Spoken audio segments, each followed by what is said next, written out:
I'm always delighted to be with Saul News. This has been such a leader in the conservative movement and the Republican Party.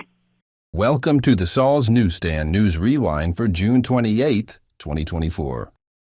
The Detroit News reports, Senate GOP reserves nearly $10 million for ads in Michigan race.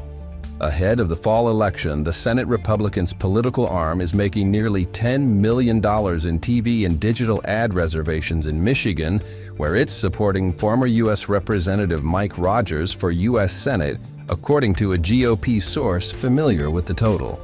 The sum is part of the first round of independent expenditures by the National Republican Senatorial Committee, which said it began placing the reservations Thursday in 4 states: Michigan, Ohio, Nevada, and Arizona. The ads would begin running in August, the source said. In total, the NRSC said it's spending over $100 million on an ad strategy that will include independent expenditures in ad campaigns coordinated with candidates that target both a Democrat candidate and their party as a whole. The Federalist reports, Californians with no driver's license or social security number can use a credit card or gym membership to vote. Individuals wishing to register to vote in California are prompted on the Secretary of State's website to provide their driver's license identification number and/or the last 4 digits of their social security number.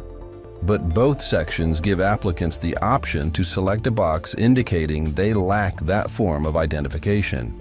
If an applicant checks both boxes, he or she would later be prompted to provide other identification, the California Secretary of State's office told the Federalist. Upon further inquiry, an office representative said individuals could provide proof of identity by showing items such as a credit card, a utility bill, or their gym membership.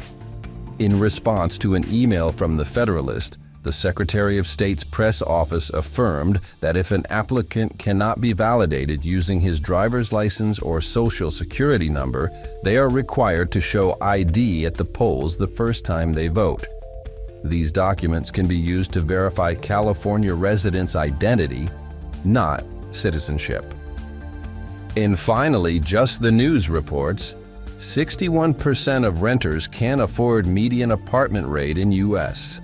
Due to inflation eating away at earnings and less supply of affordable housing, the majority of Americans today cannot afford median rent prices, according to a new report by the real estate company Redfin. The analysis comes as other reports indicate that both homeowners and renters are struggling with high housing costs due to inflationary pressures, an inflated housing market, low supply, and demand for affordable housing. The least affordable U.S. metro areas for renters are New York City, Miami, Boston, Los Angeles, and Riverside, California, according to the data. And that concludes your Saul's Newsstand News Rewind for June 28, 2024. For more political news faster, visit saulsnews.com.